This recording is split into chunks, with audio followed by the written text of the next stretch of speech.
Use code PAID10 for 10% off your next order of Advanced GG. The crowning Duologue rocket launcher has returned in Destiny 2 with the Solstice of Heroes event that is going on right now, and it is here to take up the mantle as the best strand rocket launcher in the game. How long I've been waiting for this. Woo, I'm about to make a name for myself, yeah. I don't think you guys walk away from this. You just make sure people know what happened here today. So we're gonna go over the perks, the stats, so you guys know what god roll you should be chasing when you're doing that bonfire bash. Let's get into it. Yo, it's time to subscribe to Paid to Be Famous. What are you doing? Subscribe to Pay to Be Famous. Subscribe to Paid to Be Famous. Like the video, come on. Hell you know yeah. the drill. Button. And slap that like button.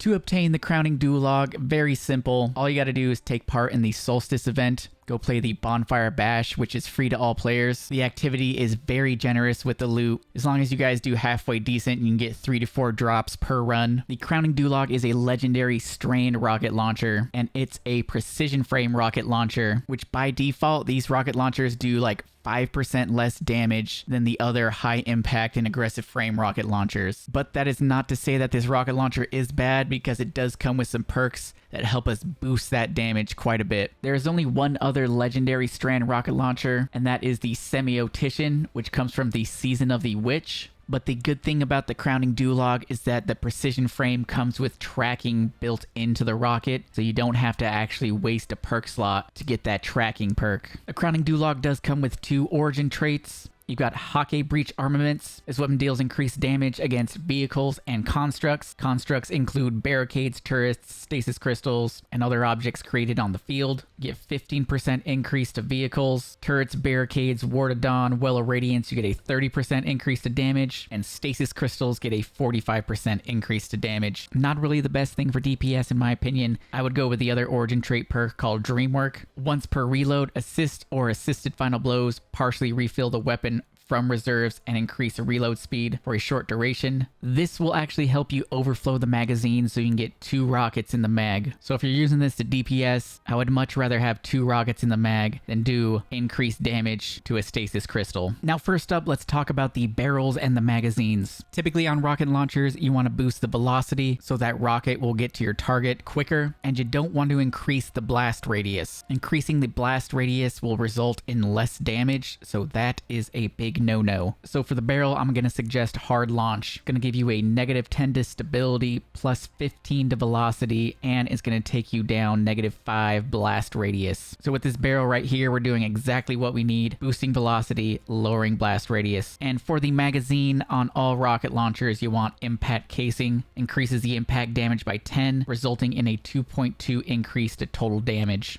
In the first column of trait perks, you have Impulse Amplifier. Massively increases projectile velocity and increases the reload speed. It gives you a 35% increase to your projectile velocity and a +20 to your reload speed. Then you have Autoloading Holster. This perk makes it so that every time you put your rocket away, it's just going to automatically reload after 2.5 seconds. You also have Demolitionist. Kills with this weapon generate grenade energy. Activating your grenade ability reloads this weapon from reserves. This perk is actually really good on the Warlock with something like Song of Flame. When you pop your super, you can just infinitely throw grenades, so you can just keep reloading this rocket launcher over and over again. Definitely a nice perk to have, Demolitionist. Then we have a new perk, Air Trigger. Increased ammo reserves when airborne. Accuracy and reload speed are increased, but target acquisition is decreased. Now, I was actually playing around with this on my rocket launcher, and I should have some footage of me reloading this without air trigger procced and with air trigger procced. It is a noticeable difference, and all you have to do is jump in the air. So air trigger is actually a pretty good choice on this rocket launcher. Then up next you have Hatchling. Precision final blows or rapidly defeating targets with this weapon spawns threadlings at the target's location. I don't know why you would use this perk on a rocket launcher. Skip on this. Then you have Grave Robber. Melee final blows or dealing damage with a charged melee reloads this weapon's magazine from reserves. This is very situational. I would definitely skip on this as well. Then last but certainly not least, we have Reconstruction. This weapon slowly reloads itself over time up to double the capacity. Every 4 seconds while not firing this weapon, it's going to load another rocket into the magazine, and I do believe on this rocket it maxes out at 2. Then in the last column you have Deconstruct. Dealing sustained damage grants bonus damage against vehicles and constructs and refills ammo from reserves. Damage with primary ammo or against constructs provides additional progress. Then you have Envious Assassin. Defeating targets with other weapons before drawing this one transfers ammo to the magazine from reserves. This effect can overflow the magazine based on the number of targets defeated. The maximum total overfill amount is 200%. This is a good perk to have when you start off a damage phase, but as soon as you start the damage phase, you're not really going to be stopping the damage to go kill some ads to continue the damage with an overflowed magazine. So I don't know if I would pick Envious Assassin on this thing. Then up next we have Chain Reaction. Each final blow with this weapon creates an elemental damage explosion. I really like Chain Reaction, but mainly on special weapons. This is more of an ad clear perk, not really a power weapon perk in my opinion. Then we have Cluster Bombs. Rockets spawn cluster bombs upon detonation. As of right now, cluster bombs isn't really a meta thing. Seems like it's a perk more aimed towards ad clear. And once again, why are we ad clearing with a rocket launcher? Don't do that. Then we have Bait and Switch. Deal damage with all equipped weapons within a short time. To give this weapon a damage boost, you're going to need to deal damage with all your weapons within 7 seconds, and you're going to get a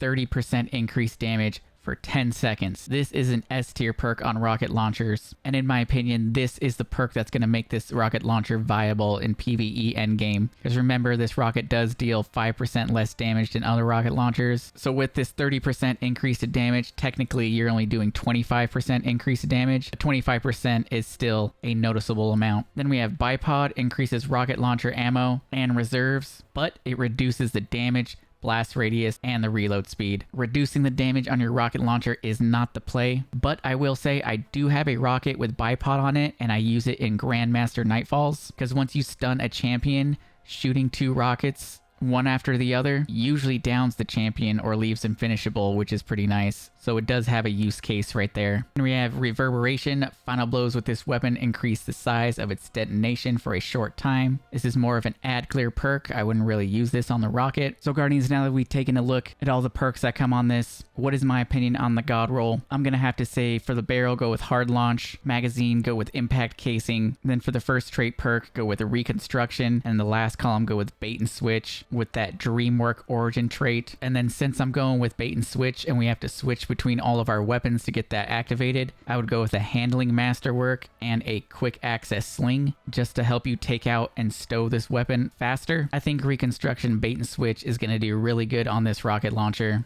I mean, if you take a look at the Apex Predator, everybody has reconstruction bait and switch on that thing, and they have it for a reason because it is really good. So Guardians, that is going to do it for the God Roll Guide. If you guys are new here, found this helpful, don't forget to subscribe to the channel, leave a like if you enjoyed the content, follow me over on Twitch for the live streams, and I'll catch you guys in the next episode. Peace.